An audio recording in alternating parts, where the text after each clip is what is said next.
Hiya, I'm Jasper, and welcome to your video review for Avatar: Way of the Water, the spoiler edition. Link down below will be my spoiler-free review. Go ahead and check that out if you haven't seen the movie yet and you don't need to be spoiled. This particular review that I'm doing right now is the spoiler review, so spoiler alert. All right, it should also be in the title probably. So, with that being said, let's just jump right into it because I'm assuming that you've either watched the movie or watched my other review, or both. Hopefully both. So, one of the things that I mentioned in my review is like, what were the other people doing? So, towards the end, and I just want to start with this for whatever reason, it's just on my mind, is that towards the end, so the dad, the tribe with the Maui tattoos on and all that jazz, so him and his pregnant wife, she's like, I'm gonna ride, and so they ride out, and then, the kids are all captured, and Jake Sully's like, whoa, wait, they're captured, hold on, he just wants me, right? So they go, and then the whale attacks. We don't see the dad again, or the mom, or basically any of that tribe, really.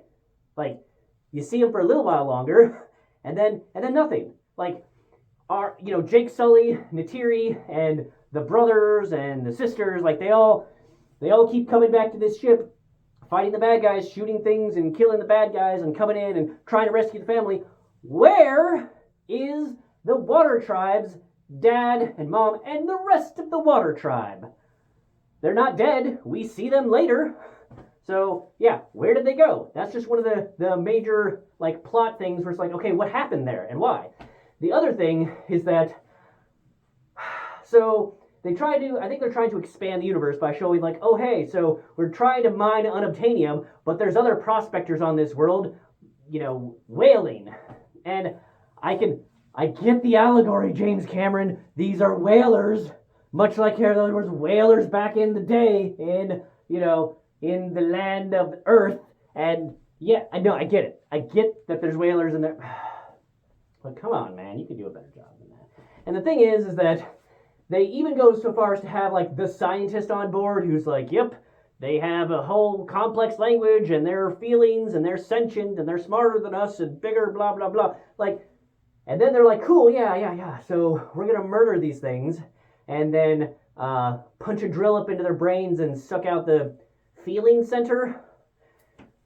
No, there is no way in hell that the Earth would just be like, yeah, hey, you know that other sentient species and the actual other sentient species that we found? Yeah, go ahead and hunt them for their brain goo. That'll play well with the people at home. I'm sure that there will be absolutely no consequences for any politician that were to endorse this or to not make it fucking illegal. So, yeah, just that there's no way that the Earth politicians, military, whatever, would allow this type of barbarism to go on in a world that has at least two sentient species, because they weren't, killing the Na'vi and mining their brain matter or whatever else from them. So how on earth do you think that they would justify doing that to the whales? Come on, man, there's no way, absolutely none, that would get justified. And also, how would you determine that the brain goo makes people stop aging? Just in what? Were you just like, let me just smear some of this brain goo on me, and then wait a few years, and I feel like I haven't aged. Like, what was the process there to determine that stops you from aging? And if it was just I don't know, there were just some scientists with beakers and shit just analyzing chemical properties, if they could analyze that, hey, this magical substance keeps people from aging, here's the chemical makeup of it, why couldn't they duplicate it in a lab? I really feel like they could. Would it be expensive? Sure. But I'm pretty sure it would be less expensive than flying a rocket ship up into space, flying it however many years it takes to get to Pandora, I forget how many, landing that rocket ship, landing all of this massively, very heavy to get in the, outer space equipment, to then go whaling to capture one whale out in the middle of the ocean, because you can't whale near the villages because they don't like that. And then you get one little tube. And yes, relative to our brain, like our feeling center brain size, yes, it's a large tube. But he said that that tube was $80 million. So unless there was some wacky-dacky currency collapse or something, like $80 million doesn't seem like all that much relative to the cost of an Avatar, the cost of these boats, the cost of the man, yada, yada, yada. Just the economics of that doesn't really make any sense to me. And especially because it seemed like that was all that was in that whale. It wasn't like, hey, here's the first tube of like 20 from this brain matter. It felt like that was the only one. That's how I interpreted it. Let me know in the comments down below if you felt that like, no, there was actually 20, and here's why.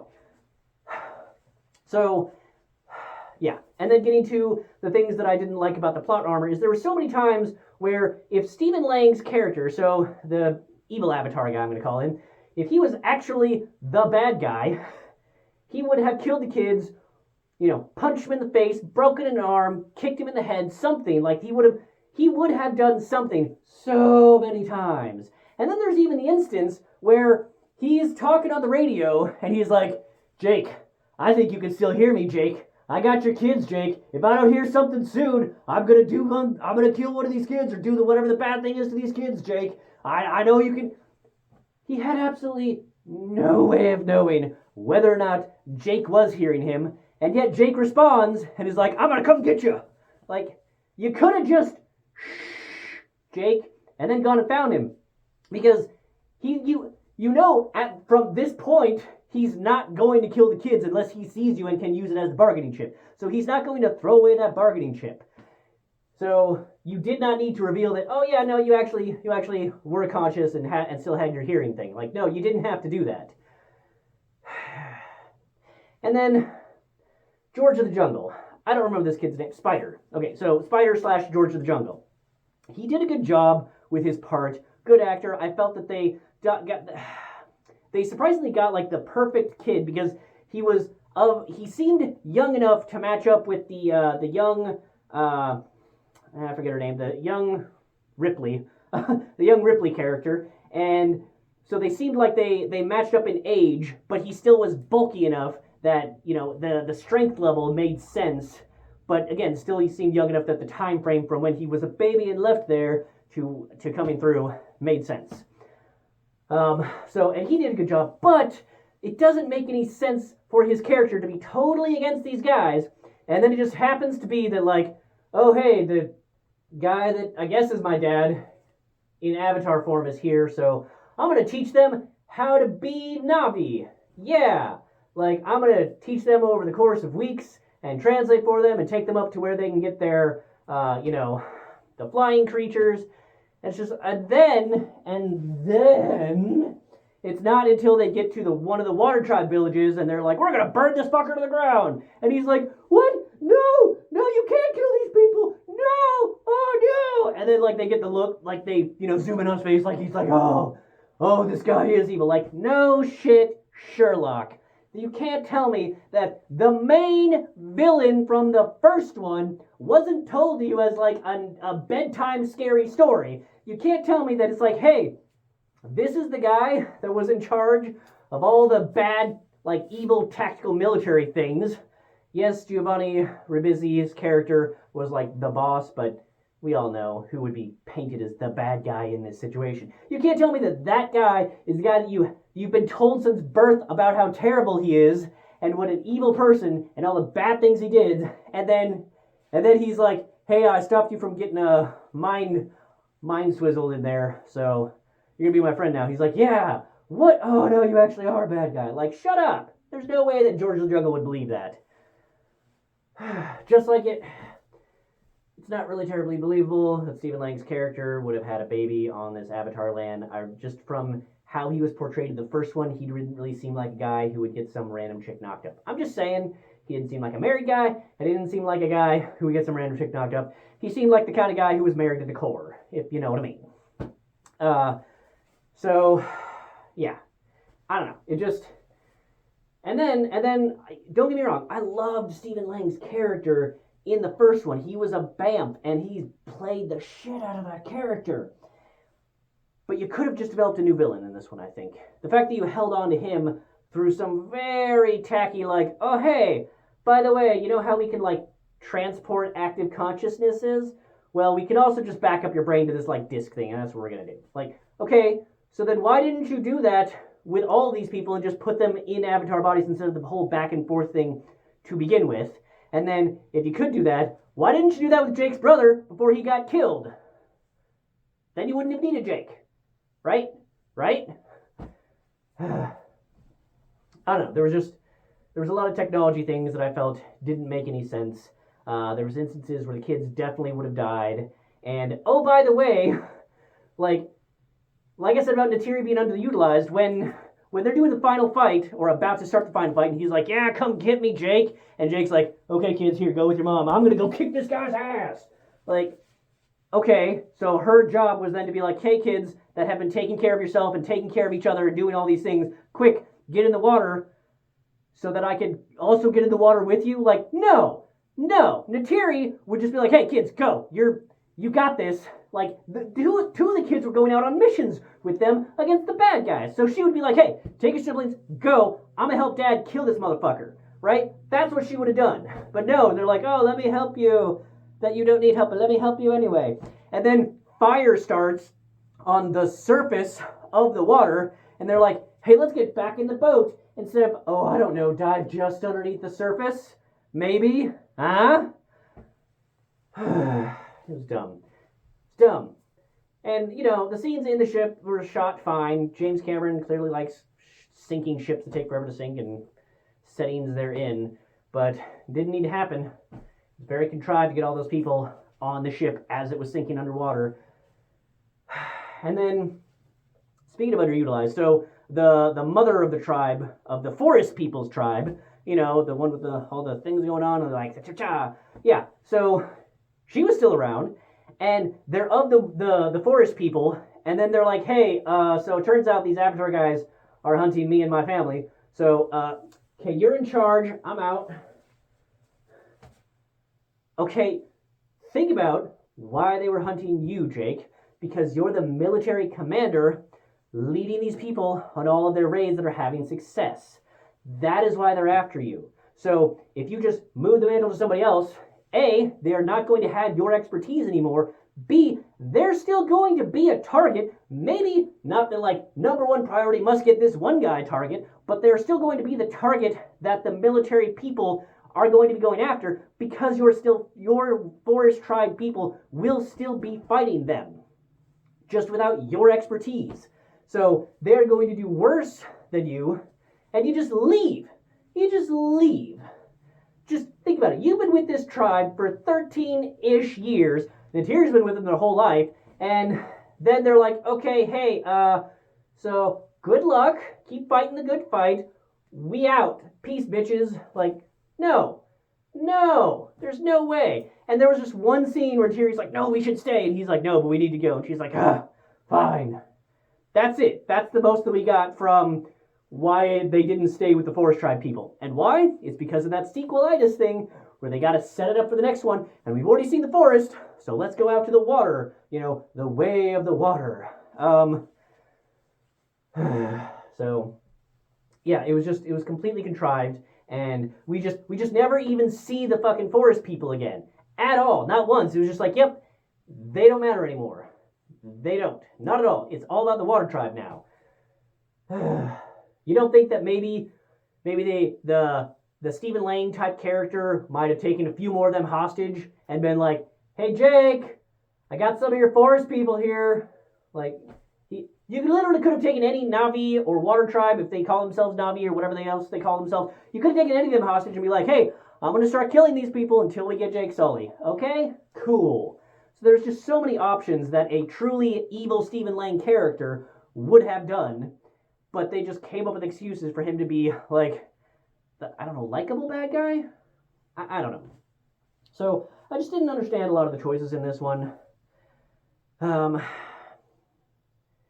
Yeah, just not the greatest of choices, I think, to just set up the sequels. And I like that the whatever Ripley's baby, the one with all the powers with the Awa.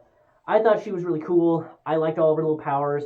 I can definitely tell that there is going to be more about her in the sequels. Like she's going to be the key, or maybe the avatar of Eywa at some point once she grows up a little bit more. So, you know, I think that will lead to something interesting, and I still liked what we had here. I think some people might be like, okay, that's too much of her or whatever. I liked it. I thought it was fine. But again, set up for sequel, not really a whole lot of payoff. And that's the other thing is about the payoff. There wasn't a payoff. They didn't finish anything here. Stephen Lang still alive, and okay, so they took out one whaling boat. Cool, I guess that's really all they did. The mining and the attacking of the mines are still going on in the forest area, and I don't know how many whaling boats there are, but they can just send more if it's so important to them. So they didn't really solve anything. They didn't kill the big bad evil guy, and all of their problems reign. And that's the thing, is that I think that's one of my problems, that I see that the 4 sequels, up to 4 sequels, I think that he's 4 sequels. I think that James Cameron said from the trivia I read that if this one doesn't do well enough, then he can end it at the next one. But I think he wants 2 more after that, assuming they do well. But with that ramp up, I can just see that maybe eventually in the movies they'll win based on the plot armor that they've had in this one. But just the reality of it is that there's an entire world, Earth. You have the entirety of Earth and however many other moons or asteroids, whatever. Like if they're over at Pandora, they're over at other places. But you have the entire might of Earth to contend with your arrows. Okay? There is no scenario in which they win. There just isn't. Because anything that you take out, there's an infinite supply to make more of. The technology like the rotorcraft and the tanks and the armored suits and all that, there's an infinite supply. Right now, we have over 7 billion people on the planet. By the time this movie is set, I think they have more than that. So you have an unlimited supply of people and things and stuff to build said things to take on the Na'vi. So could they make it more expensive? Sure. But there's just no logical scenario that I see where they win, because their numbers, they just don't have enough, and they don't have enough technology. So they can do the harassing type, as Stephen Lang called it, insurgency attacks. But I don't see them. There's no way that they win unless Eywa just it's like, hey, I'm gonna make the trees slap things out of the sky now, or shoot a volcano at the landing starships or something. It doesn't make any sense to me that their whole thing is okay, now we're gonna fight. Like the Water Tribe was that's your war, we're not gonna fight. Okay, now they attacked us, now we're gonna fight. And Jake's we're of the people, we're of the Water Tribe, and now we gotta fight. You won against that very small contingent. That doesn't mean you're gonna win against the might of Earth when it decides to come down. Which it would, based on what they say about what they want for these resources. So, yeah. I hope the next one's better. I know that I complain a lot about that in this review because it's the spoiler review, but there's enough good things that I enjoyed myself. It was okay, but again, that letdown from the first one, which I expected anyway, because there's no way that it could have lived up to the first one, especially given the similarities of Ferngully and Pocahontas, so it didn't have the nostalgia factor. So, what did you think about it? What did you think was the least believable thing that happened in the movie? Let me know in the comments down below. That's all I have for this one. Thanks for coming. Thanks for watching. Hope to see you in the next one. Bye.